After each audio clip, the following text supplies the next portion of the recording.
The crimson sun of Zerathia cast long shadows across the Emperor's palace courtyard as 12-year-old Marcus Chen stood before the most powerful being in the galaxy. Emperor Vorthak's scaled hide gleamed like polished obsidian. His forearms crossed in amusement as he gazed down at the small human boy who had somehow survived 3 months in his gladiatorial pits. Marcus had not come here by choice. The slave traders who raided Earth's outer colonies had taken everything from him, his family, his home, his childhood. But they had not taken his spirit. Where other captives broke under the weight of despair, Marcus had learned to observe, to adapt, to survive. The Emperor's throne room buzzed with alien courtiers, their chittering voices falling silent as Vorthak raised one massive hand. The Zerathian ruler stood nearly 9 feet tall, his reputation for cruelty preceding him across 1,000 star systems. Planets surrendered rather than face his wrath. Yet here was this small human child, looking up at him without the fear that even his own generals displayed. "You intrigue me, little one," Vorthak's voice rumbled like distant thunder. 3 months in the death pits, and you have killed nothing, yet you live. My gladiators speak of you with wonder. They say you whisper to the beasts, and they become docile. Marcus said nothing, his dark eyes steady on the Emperor's face. He had learned early that words were weapons here, and silence could be armor. The Emperor descended the steps of his throne, each footfall echoing through the vast chamber. "I have heard tales of your species' peculiar relationship with animals on my private world of Nethys. I keep a creature that has defied taming for 3 centuries. Warriors from across the galaxy have tried and failed. Many have died in the attempt." The alien courtiers murmured among themselves. The Vorthak beast of Nethys was legend, a creature so fierce that even the Emperor himself had never dared approach it directly. "The creature is beautiful," Vorthak continued, his yellow eyes gleaming, "and terrible. It has the body of your Earth's great cats but stands as tall as 3 men. Its hide cannot be pierced by energy weapons, and its claws can rend through starship hull plating. For 300 years it has lived in a containment field, fed by automated systems, untouchable and untamed." Marcus felt something stir in his chest, not fear but curiosity. Throughout his captivity, he had found solace in the creatures forced to fight in the pits. The other slaves thought him mad for approaching the savage alien beasts, but Marcus had discovered something his captors had not. Pain recognizes pain, and loneliness calls to loneliness. The Emperor stopped directly before Marcus, looming over him like a mountain. "Here is my proposition, little human. Tame that creature, prove to me that your species possesses this gift of which the stories speak, and my entire planet of Nethys becomes yours.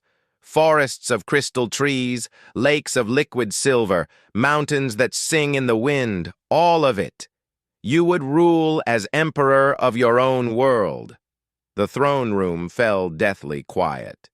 Even the Emperor's breathing seemed amplified in the stillness. A planet of one's own was beyond the dreams of most beings in the galaxy.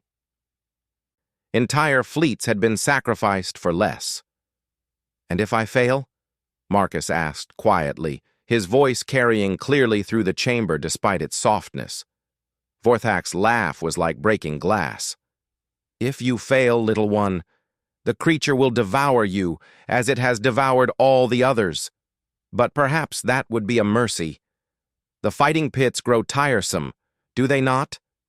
Marcus looked around the throne room at the assembled aliens, advisors and generals, merchants and diplomats. Each face showed the same expression, certainty that they were witnessing the last moments of a foolish human child. They saw only a small boy, malnourished and scarred from months of captivity. They could not see what Marcus had learned in the darkness of the slave pits. That strength was not always measured in size or scales or claws. Sometimes the greatest strength lay in understanding that every living thing, no matter how fierce or feared, carried within it the same fundamental needs: to be understood, to be accepted, to not be alone. "I accept," Marcus said simply. The Emperor's eyes widened slightly. He had expected pleading, perhaps bargaining, certainly fear. The boy's calm acceptance caught him off guard. "You do not even ask to see the creature first? To know what you face?" Marcus shook his head. "If I'm going to fail, seeing it ahead of time won't change anything. If I'm going to succeed, I'll figure out how when I meet it." Something like respect flickered in the Emperor's gaze before the cruel amusement returned. "Very well. We depart for Nethys at dawn. I confess, I am curious to see how you will approach a creature that has killed some of the finest beast tamers in the galaxy." As the court began to disperse, Marcus caught sight of his reflection in the polished floor. A thin boy with dark hair and darker eyes stared back at him, but for the first time in months, he didn't see a victim. He saw someone who had been given a chance, perhaps the only chance he would ever get, to change his fate. That night, alone in his cell, Marcus did not sleep. Instead, he thought about every animal he had ever known: his grandmother's ancient cat on the colony world, who had trusted no one but had eventually learned to purr in Marcus's lap; the wild dogs that roamed the settlement's edges, fierce and afraid, until the day one let Marcus remove a thorn from its paw. Even here in the pits, the alien creatures that had initially snarled and snapped had eventually recognized something in him that their captors could not see. Tomorrow he would face a creature that had defied taming for 3 centuries.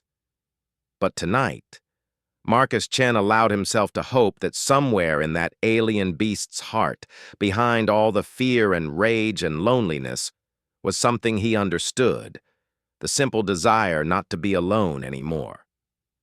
The red sun set over Zerathia, and in the morning, everything would change. The planet Nethys hung before them like a jewel in the void, its surface swirling with clouds of silver and gold. Marcus pressed his face to the viewport of the Emperor's flagship, watching as they descended through the atmosphere.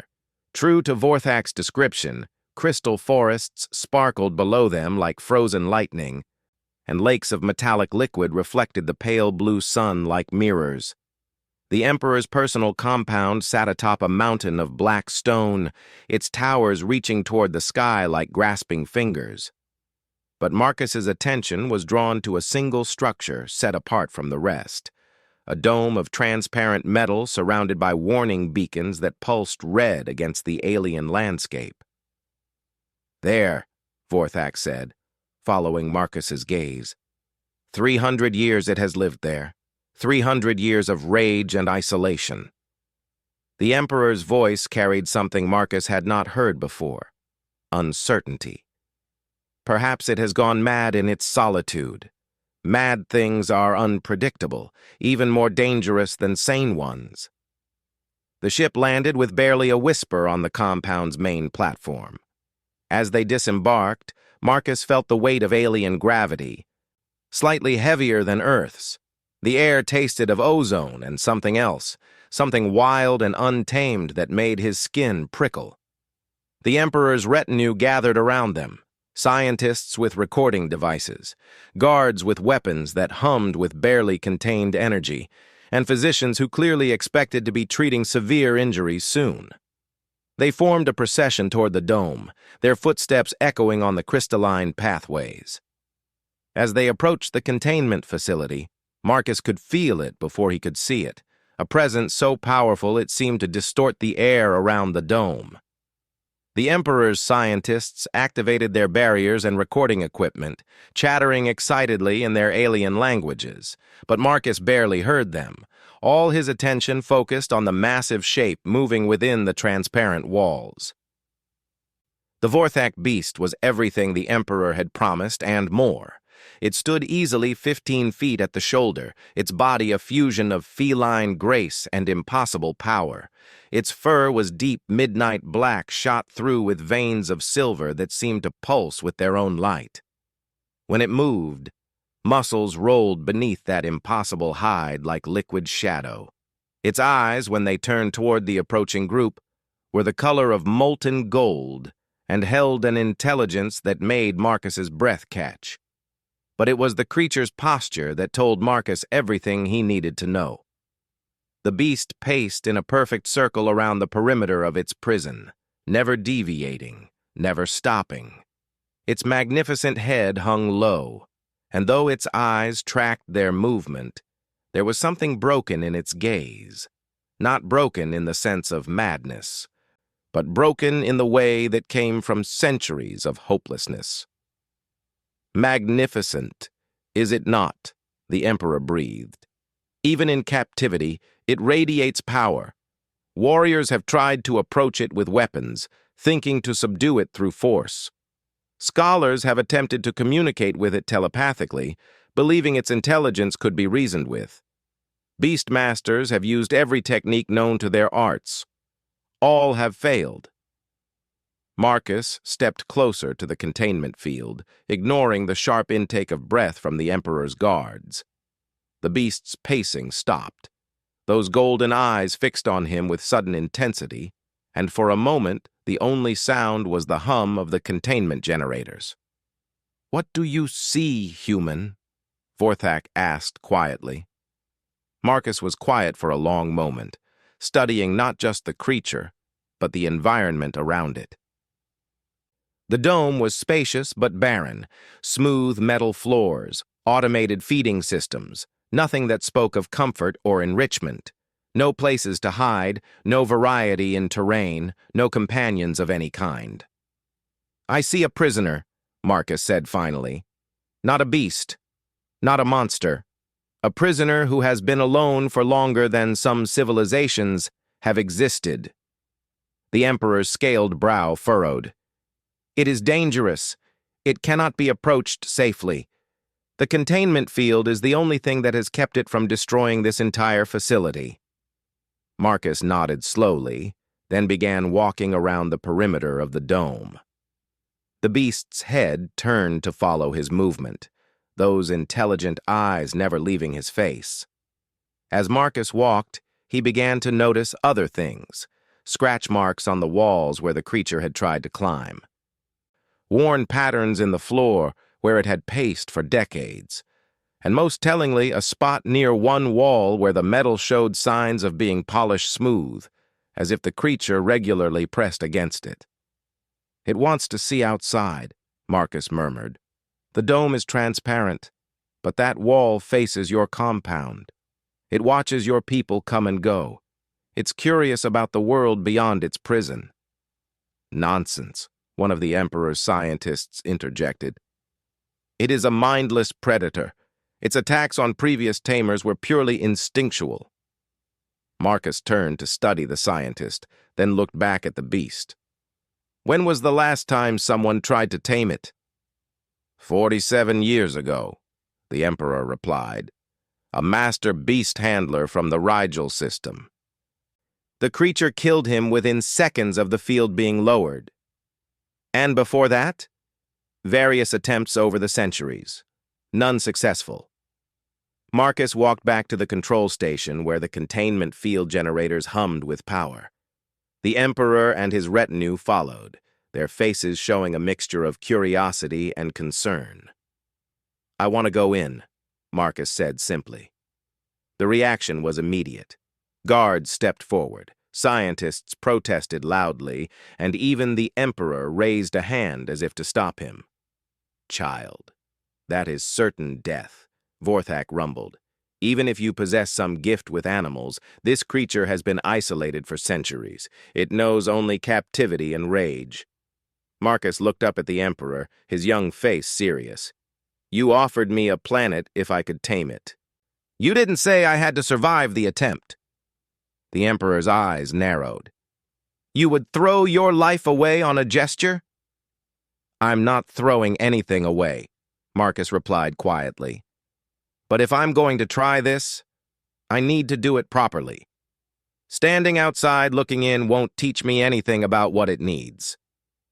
The head scientist stepped forward, his translator device crackling. Even if you survive initial contact, the creature has never shown any sign of domestication.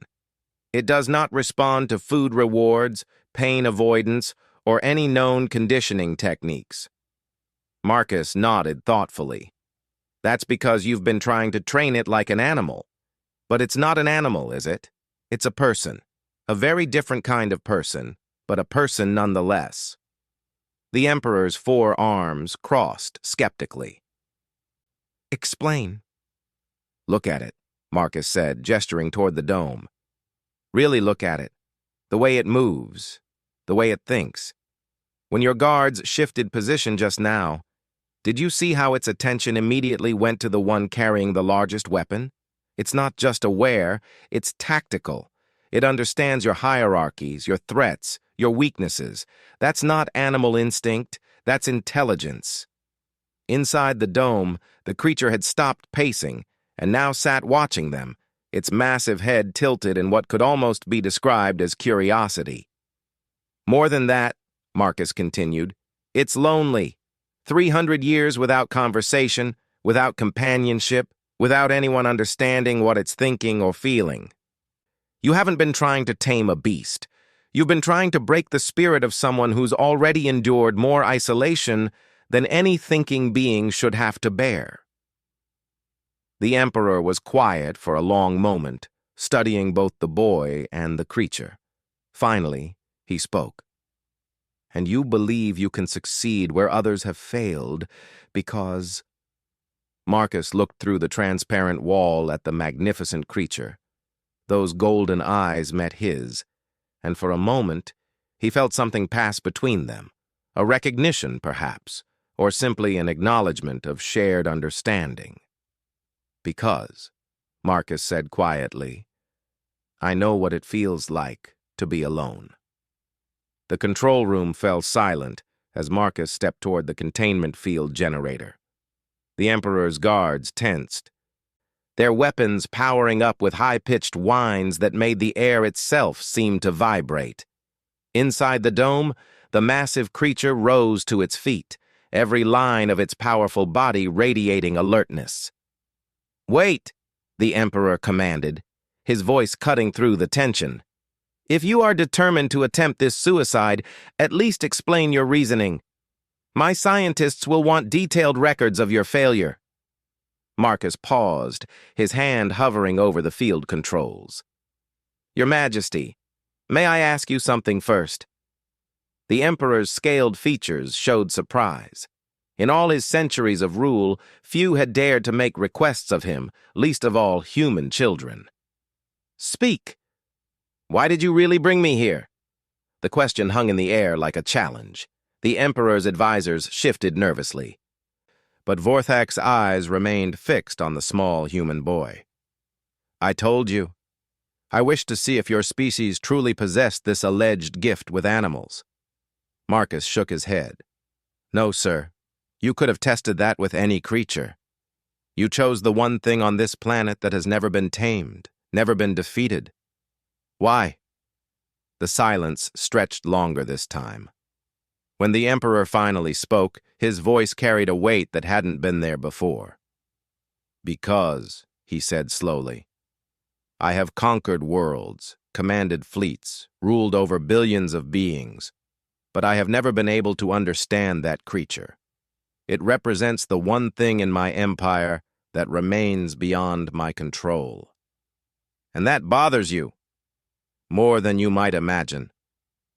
Marcus nodded, as if this confirmed something he had already suspected. It bothers you because you recognize something in it, something that reminds you of yourself. The Emperor's 4 hands clenched into fists. Explain yourself, boy. You're both prisoners, Marcus said gently. It's trapped in that dome, and you're trapped by your empire. It paces the same circle every day, and you sit on the same throne making the same decisions. It's alone despite being watched by thousands, and you're alone despite being surrounded by millions. The only difference is that its cage has walls you can see.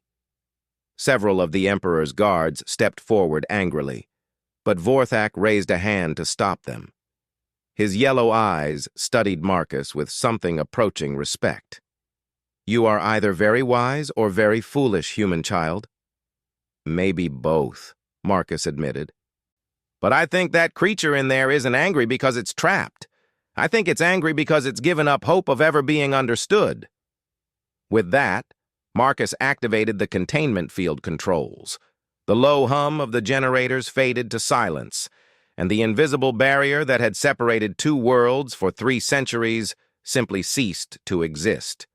The reaction was immediate. Alarms began wailing throughout the compound. The Emperor's guards raised their weapons, energy crackling between them and the dome. Inside the transparent chamber, the massive creature stood perfectly still, as if unable to believe that the force that had confined it was truly gone. Marcus stepped forward, crossing the threshold into the dome. Behind him, he heard sharp intakes of breath and the whispered prayers of beings who were certain they were witnessing an execution. The creature's golden eyes tracked his movement, but it remained motionless. Marcus could feel its power, a presence so intense it seemed to press against his skin. Up close, he could see details that the external cameras had missed, old scars along its flanks that spoke of battles long past, the way its silver markings pulsed in rhythm with its heartbeat, and most importantly, the profound intelligence that burned in those ancient eyes. "Hello?" Marcus said quietly, stopping about 10 feet away from the creature. "My name is Marcus. What's yours?" The beast tilted its massive head, confusion flickering across its features. In 300 years, no one had ever asked its name. "Oh," Marcus continued, as if suddenly understanding something. "Maybe you don't have a name. Nobody ever gave you one, did they? They just called you the creature, or the beast. That must have been lonely." The creature took a step forward, then stopped, its body tense with uncertainty. Marcus could sense the internal struggle, centuries of isolation and disappointment warring against a desperate hope that maybe finally someone might understand. "I know what it's like," Marcus said, settling cross-legged on the metal floor. "Being alone, I mean. When the slavers took me from my home, I thought I'd never have a friend again. Everyone here saw me as property, something to be used or discarded. But you know what? Even in the worst moments, I never stopped hoping that somewhere, somehow, there was someone who might understand what I was going through." The creature moved closer, its massive paws silent on the smooth floor. Marcus could feel the heat radiating from its body, smell the wild scent of something that had never been truly tamed. But he also sensed something else, a caution born not of aggression but of fragile hope. "The Emperor thinks I'm here to tame you," Marcus continued conversationally. "But I don't want to tame you. Taming means breaking something wild to make it serve. You're not meant to be broken. You're meant to be you." Now the creature was close enough that Marcus could see his own reflection in its golden eyes. Slowly, carefully, the magnificent beast lowered its great head until it was level with the sitting boy. "What I'd like," Marcus said softly, "is to be your friend. If you'd like that too." For a moment that seemed to stretch into eternity. They simply looked at each other, the small human boy and the creature that had defied an empire. Then, so slowly that it seemed like a dream, the beast extended its massive head and gently, incredibly gently, touched its nose to Marcus's outstretched hand. The touch lasted only a second, but in that moment, something fundamental changed in the universe. 300 years of isolation cracked like ice in spring sunlight. Outside the dome, the Emperor stood in stunned silence. His guards had lowered their weapons, not from any command, but from sheer amazement. The most feared creature in known space, the beast that had killed some of the finest warriors in the galaxy, was nuzzling a 12-year-old human boy like a house cat seeking affection. "Impossible," the head scientist whispered. The creature shows no stress responses, no aggressive posturing.